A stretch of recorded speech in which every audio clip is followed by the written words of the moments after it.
does the last two nights feel kind of like this team's style of basketball, like almost East Coast? You grind out. You guys are a top 5 defense at this point.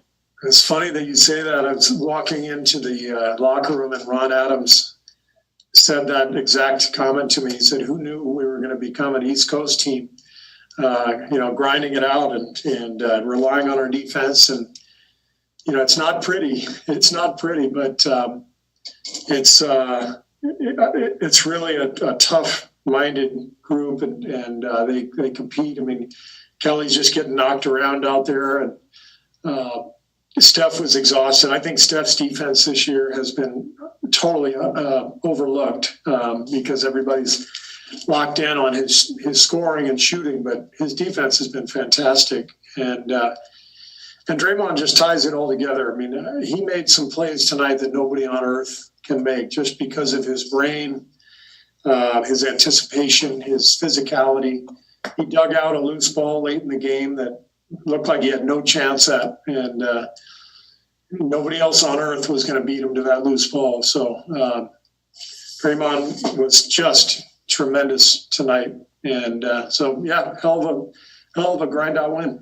If you were to power rank in the organization who enjoys the fact that this is the style of team, I assume Ron Adams is right up there. One, who else is just like kind of become this team?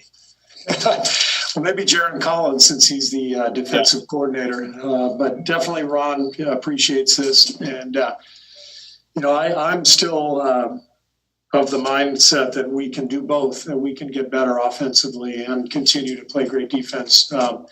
You saw us make some plays tonight that were just head scratchers, allowing TJ McConnell to come in and make steals in the backcourt, on plays where, you just got to be rock solid. And I think we need to be more solid offensively. I think we'll get there because if we can do that, I think we've now proven over, whatever it is, almost half the season, that we are one of the better defensive teams in the league. One of the best, actually, top 4 in efficiency.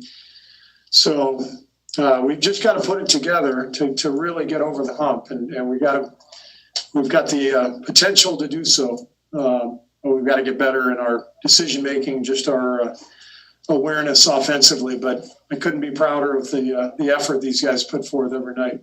Steve, you guys have obviously won in a variety of different ways through the year, but what does it do for the psyche of the group to win in a game against a tough team like Indiana when you do hit only 5 threes and Steph is just 1 for 11 from beyond the arc?